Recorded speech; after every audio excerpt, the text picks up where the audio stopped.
Ministries.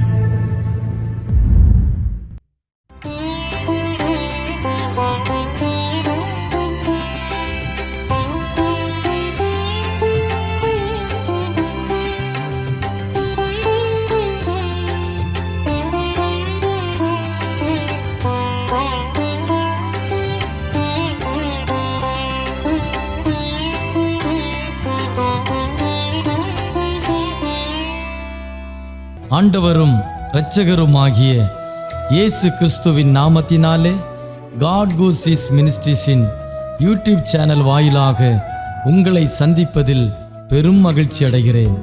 இந்த புதிய நாளிலே தேவனாகிய கர்த்தர் நம்மை நினைத்து ஆசீர்வதிக்க விரும்புகிறார். கடந்த நாட்களிலெல்லாம் நம்மை பாதுகாத்து இந்த நாளுக்குள் பிரவேசிக்க நமக்கு இரக்கம் பாராட்டியிருக்கிற தேவாதி தேவனுக்கு ஸ்தோத்திரம் உண்டாவதாக. அவருடைய இரக்கங்களும் அவருடைய தயவும் அவருடைய கிருபையும் நம்மை ஒவ்வொரு நாளும் பின்தொடர்ந்து கொண்டிருக்கிறதினாலே தொடர்ந்து நாம் கர்த்தருக்கு நன்றியுள்ளவர்களாய் இருப்போம். கர்த்தர் நமக்கு சொன்னவைகளையெல்லாம் நிச்சயம் நமக்கு செய்யத்தான் போகிறார். தேவன் செய்ய போகிற அதிசயமான காரியங்களை எதிர்நோக்கி காத்திருப்போம். நம்முடைய நம்பிக்கையிலே விசுவாசத்திலே உறுதியாய் நாம் தரித்திருப்போம். தேவனாகிய கர்த்தர் ஒவ்வொரு நாளும் நம்மோடு பேசும்படியாய் கொடுக்கிற ஒவ்வொரு வார்த்தைகளையும் பற்றி கொள்வோம். ஏனெனில் கர்த்தருடைய ஒவ்வொரு வார்த்தையிலும் ஜீவன் உண்டு. அந்த ஜீவனுள்ள வார்த்தைகளை நம்பி காத்திருப்போம். தேவனாகிய கர்த்தர் பெரிய காரியங்களை செய்வாராக. ஆமென்.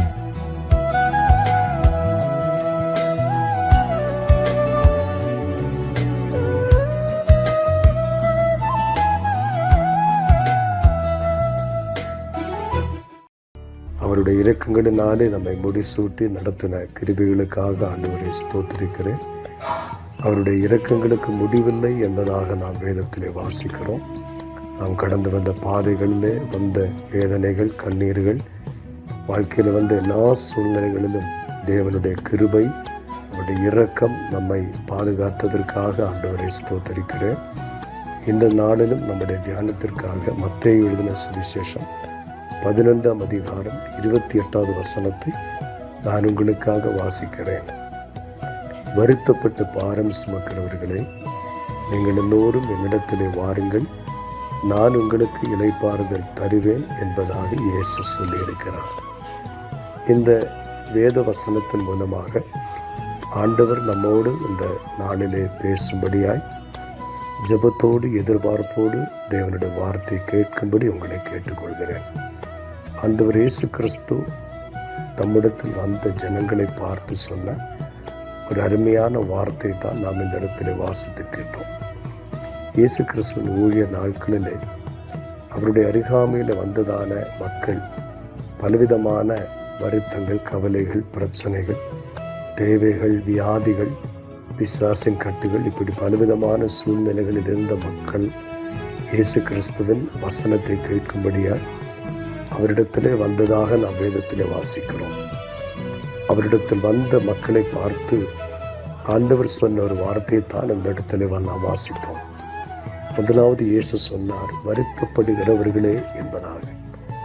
வருத்தப்படுகிறவர்கள் என்று சொன்னால் வாழ்க்கையிலே துக்கங்களை, கவலைகளை, துயரங்களை அனுபவிக்கிறவர்கள் என்று அர்த்தம். ஏசாயா 53ஆம் அதிகாரம் 4ஆம் வசனத்தில் இயேசு வேதம் எப்படி சொல்லுகிறது? இயேசு கிறிஸ்து நம்முடைய துக்கங்களை சிலுவையிலே சுமந்தார் என்று வேதத்தில் வாசிக்கிறோம். நம்முடைய வாழ்க்கையில நாம் அனுதினம் சந்தித்து கொண்டிருக்கிற, நம்முடைய வாழ்க்கையில வருகிற ஒவ்வொரு துக்கங்களையும் இயேசு சிலுவையிலே நமக்காக சுமந்தார். ஆகவே நம்முடைய வாழ்க்கையில எப்படிப்பட்ட துக்கங்கள் வந்தாலும் அதற்கு பரிகாரத்தை, விடுதலையை இயேசு சிலுவையிலே நமக்காக உண்டு பண்ணி இருக்கிறார். நம்முடைய துக்கங்களை அவர் சுமந்தார் என்று வேதம் சொல்லுகிறது. எரேமியா 33ஆம் அதிகாரம் 13ஆம் வசனத்தில் நம்முடைய சஞ்சலங்களை போக்கி நம்மை சந்தோஷப்படுத்துவதாக வேதத்திலே வாசிக்கிறோம். நான் அவர்கள் சஞ்சலத்தை போக்கி அவர்களை சந்தோஷப்படுத்துவேன் என்று ஆண்டவர் சொன்னார். யோவான் 16ஆம் அதிகாரம் 20ஆம் வசனத்திலும் உங்கள் துக்கம் சந்தோஷமாக மாறும் என்று ஆண்டவர் சொல்லி இருக்கிறார். வாழ்க்கையிலே நஷ்டங்கள், இழப்புகள், மனிதரால் ஏமாற்றப்பட்ட அனுபவங்கள், நம்பினவர்களால் கைவிடப்பட்ட அனுபவங்கள், தோல்விகள், எதிர்பார்த்த காரியங்கள் வாய்க்காததினால், இப்படி பலவிதமான துக்கங்களினால் நம்முடைய இருதயம் வருத்தப்பட்டு கொண்டிருக்கலாம். இந்த வார்த்தை கேட்கிற எனக்கு அன்பான சகோதரி, சகோதரனே, உங்கள் வாழ்க்கையில் இருக்கிற வருத்தங்களை, உங்கள் இருதயத்தில் இருக்கிற அத்தனை சஞ்சலங்களையும் நீக்கி உங்களை மகிழ்ச்சியினால் நிரப்புவதற்கு அவரால் கூடும். நம்முடைய கண்ணீரை துடைக்கிற ஒரு நல்ல ஆண்டவர் இயேசு கிறிஸ்து. ஒருவேளை யாருக்கும் தெரியாமல் அழுது கொண்டிருக்கிற பல காரியங்கள் நம்முடைய வாழ்க்கையில் இருக்கலாம். சங்கீதம் 6:6 தாவீது சொல்லுகிறார், கண்ணீரினால் என் படுக்கையை நான் ஈரமாக்கினேன் என்பதாக. இந்த வாழ்க்கையில் வந்த அநேக கண்ணீரான சூழ்நிலைகளை வேதம் சொல்லுகிறது ஆண்டவர் மாற்றி இந்த வாழ்க்கையை ஆண்டவர் மகிழ்ச்சியினால், சந்தோஷத்தினால் நிரப்பினதாக நாம் வேதத்தில் வாசிக்கிறோம். ஏசாயா 35:10 சொல்லுகிறது, நித்திய மகிழ்ச்சி அவர்கள் தலைமையில் இருக்கும், சஞ்சலமும் தவிப்பும் ஓடிப்போகும் என்று வேதம் சொல்லுகிறது. இந்த நாளிலே உங்கள் வாழ்க்கையில் இருக்கிற அத்தனை சஞ்சலங்களை, தவிப்புகளையும், தவித்து கொண்டிருக்கிற காரியத்தில் எல்லாம் கர்த்தர் ஒரு விடுதலை கொடுப்பார். ஏசாயா 43:19 சொல்லுகிறது, கர்த்தர் வனாந்திரத்திலே வழிகளை திறப்பார், அவாந்திர வெளிகளிலே ஆறுகளை உண்டாக்குவார் என்பதாக வேதத்திலே வாசிக்கிறோம். ஏசாயா 56:7 சொல்லுகிறது, நான் என் ஜனத்தை என் ஜெப வீட்டிலே கொண்டு வந்து அவர்களை மகிழ பண்ணுவேன் என்று வேதம் சொல்லுகிறது. ஆண்டவர் உங்களை மகிழ பண்ணுவார். இந்த வருஷம் முடிவதற்குள்ளாகவே உங்கள் வாழ்க்கையில் இருக்க அத்தனை வருத்தங்களை மாற்றி ஆண்டவர் உங்களை நிச்சயமாய் மகிழ பண்ணுவார். பிரியமானவர்களை, சங்கீதம் 4:7 சொல்லப்பட்டிருக்கிறது, தானியமும் திராட்சரசமும் பெருகியிருந்த காலத்தில் அவர்களுக்கு இருந்ததை பார்க்கலும் அதிக சந்தோஷத்தை கர்த்தரின் இருதயத்திலே தந்தார் என்பதாக. அதிக சந்தோஷத்தை தேவனை தேடுகிறவர்களுக்கு ஆண்டவர் கொடுக்க வல்லவர். இரண்டாவது சொல்லுகிறது, பாரம் சுமக்கிறவர்களே. பாரம் சுமக்கிறவர் என்ற சுமை சுமக்கிறவர்கள், பொறுப்புகள், கடமைகள், வேலைகள், பலவிதமான அலுவல்களை தனியாக செய்ய முடியாமல் தவித்து கொண்டிருக்கிற அநேகர் உண்டு. ஐயோ, தனியாக எல்லாவற்றையும் என்னால் செய்ய முடியவில்லை, எனக்கு உதவி செய்ய யாரும் இல்லை, என்னோடு கூட இருக்க யாரும் இல்லை, எனக்கு ஒத்தாசையாக, எனக்கு துணையாக யாரும் இல்லை என்று நினைக்கிறவர்கள் உண்டு. ஏசாயா 41:13 சொல்லுகிறது, பயப்படாதே, நான் உனக்கு துணை நிற்கிறேன். பலவிதமான பாரங்களை சுமக்கிறவர்கள், குடும்ப பாரங்கள், வேலையில் உள்ள பாரங்கள், பொறுப்பில் இருக்கிற பாரங்கள், கடன் பாரங்கள், இப்படிப்பட்ட பலவிதமான பாரங்களை உங்களால் சுமக்க முடியாமல் திணறிக் கொண்டிருக்கிறீர்களோ, ஆண்டவர் சொல்லுகிறார், நான் உனக்கு துணை நிற்கிறேன், நான் உனக்கு உதவி செய்ய என்னால் முடியும். 55 சங்கீதம் 22 சொல்லுகிறது, கர்த்தர் மேல் உன் பாரத்தை வைத்துவிடு, அவர் உன்னை ஆதரிப்பார் என்பதாக. இன்னைக்கு உங்கள் வாழ்க்கையில எப்படிப்பட்ட பாரங்கள் இருந்தாலும் உங்களுக்கு உதவி செய்ய ஏசப்பா கூட இருக்கிறார். 2 நாளாகமம் 14:11 வாசிக்கிறோம், பலன் உள்ளவனுக்கும் பலன் இல்லாதவனுக்கும் உதவி செய்வது ஆண்டவருக்கு லேசான காரியம். உங்களுடைய வாழ்க்கையில் எவ்வளோ பெரிய பாரமா இருந்தாலும் உங்களுக்கு உதவி செய்ய ஆண்டவரால் முடியும். அடுத்ததாக ஆண்டவர் சொன்னார், என்னிடத்தில் வாருங்கள், வருத்தப்படுகிறவர்கள், பாரம் சுமக்கிறவர்கள், என்னிடத்தில் வாருங்கள். தேவனுடைய பிள்ளைகளை, உங்கள் வாழ்க்கையில் இருக்கிற வருத்தங்களை, பாரங்களை மாற்றுவதற்கு ஏற்ற ஒரு நல்ல இடம்தான் இயேசுவின் பாதம். நீங்கள் இயேசுவினிடத்தில் வரும்போது, என்னிடத்தில் வருகிறவனை புறம்பே தள்ளுவதில்லை என்று வேதத்திலே வாசிக்கிறோம். உங்களுடைய விடுதலைக்காக, உங்கள் பரிகாரத்துக்காக மனிதனை தேடியோ, மந்திரவாதிகளை தேடியோ, இன்னும் உலகத்தில் நமக்கு எப்படி யார் என்ன உதவி செய்யலாம் என்று சொன்னாலும் அவர்கள் வார்த்தைகளை நம்பியோ நாம் போனால் நம்முடைய வாழ்க்கையில் விடுதலை கிடைக்காது. தேவனிடத்தில் வர வேண்டும். நமக்கு ஒரு வருத்தம் வரும்போது, ஒரு பாரம், ஒரு பிரச்சனை வரும்போது நாம் முதலாவது செய்ய வேண்டியது அவருடைய பாதத்தில் போய் முழங்கால் படியிட வேண்டும். அவரை தேட வேண்டும். இயேசுவனிடத்தில் வர வேண்டும். மனிதன் மீதோ, பொருள் மீதோ, பணத்தின் மீதோ, பலத்தின் மீதோ நம்முடைய நம்பிக்கை போகக்கூடாது. நம்முடைய நம்பிக்கை இயேசுவின் மீது மட்டும்தான் இருக்க வேண்டும். அவரிடத்தில் வர வேண்டும். அவர் நமக்கு உதவி செய்வார். கடைசியாக ஆண்டவர் சொன்னார், நான் உங்களுக்கு இளைப்பாறுதல் தருவேன் என்பதாக. ஆறுதல் தருகிற ஆண்டவர், துயரங்களை மாற்றி பாரங்களை மாற்றி நம்முடைய வாழ்க்கையில ஆறுதலை கொடுக்கிறவர். ஏசாயா 66:13 வாசிக்கிறோம், ஒரு தாய் தன் பிள்ளையை தேற்றுவது போல ஆண்டவர் நம்மை தேற்றுவார். ஏசாயா 49:15 சொல்லுகிறது, ஒரு ஸ்திரீயானவள் தான் பாலகனை மறந்தாலும் நான் உன்னை மறப்பதில்லை என்று ஆண்டவர் சொல்லுகிறார். மன நிம்மதியை தருகிறவர்.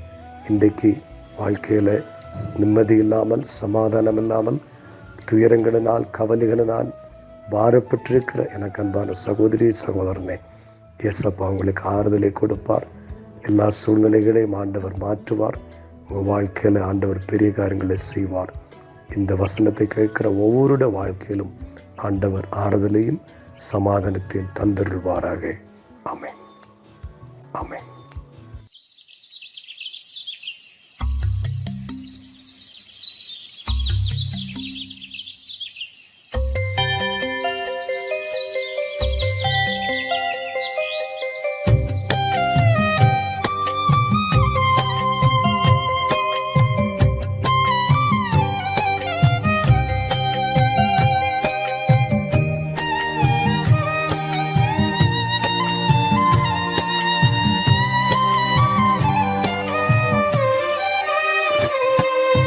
வைகரையில் உமக்காக வழி மேல் விழி வைத்து காத்திருக்கின்றேன் இறைவா. காலை நேரம் உமக்காக வழி மேல் விழி வைத்து காத்திருக்கின்றேன் இறைவா. என் ஜெபம் கேட்டு பதில் தாரும், பெருமூச்சை பார்த்து மனம் இறங்கும். என் ஜெபம் கேட்டு பதில் தாரும், பெருமூச்சை பார்த்து மனம் இறங்கும். வைகரையில் உமக்காக வழி மேல் விழி வைத்து காத்திருக்கின்றேன் இறைவா. காலை நேரம் உமக்காக வழி மேல் விழி வைத்து காத்திருக்கின்றேன் இறைவா.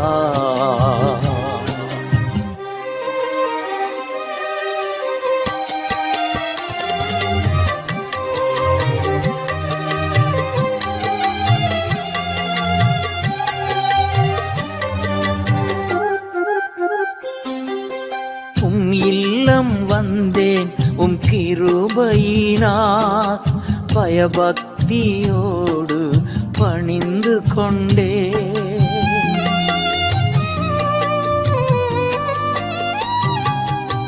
நிறைவான மகிழ்ச்சி உம் சமூகத்தில், குறையில்லாத பேரின்பம் உம் பாதத்தில். வைகரையில் உமக்காக வழி மேல் விழி வைத்து காத்திருக்கின்றேன் இறைவா. காலை நேரம் உமக்காக வழி மேல் விழி வைத்து காத்திருக்கின்றேன் இறைவா.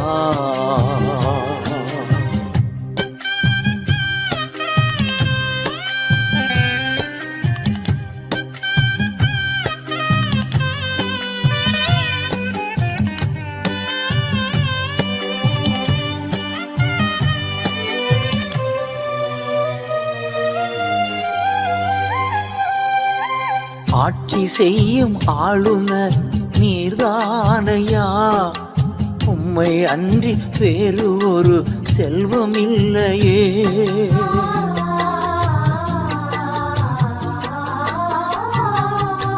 நீர்தானே எனது உரிமை சொத்து, எனக்குரிய பங்கும் நீர்தானையா. வைகரையில் உமக்காக வழி மேல் விழி வைத்து காத்திருக்கின்றேன் இறைவா. காலை நேரம் உமக்காக வழி மேல் விழி வைத்து காத்திருக்கின்றேன் இறைவா.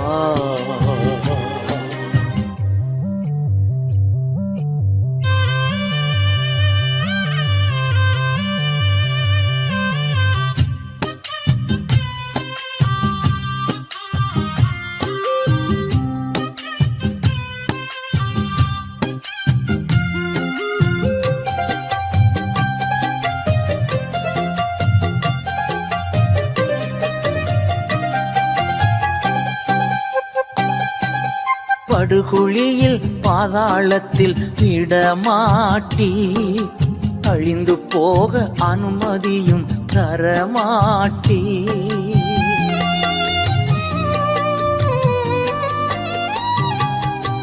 என் இதயம் பூரித்து துள்ளுகின்றது, என் உடலும் பாதுகாப்பில் இளைப்பாறுது. வைகரையில் உமக்காக வழி மேல் விழி வைத்து காத்திருக்கின்றேன் இறைவா.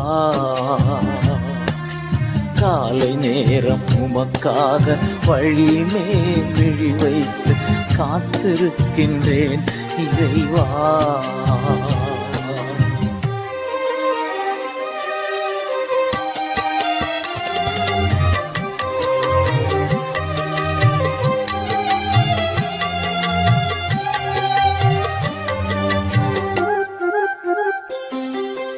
காலைதோறும் திருப்தியாக்கும் கிருபையால் நாளெல்லாம் களி கூர்ந்து மகிழ்ந்திருப்பே.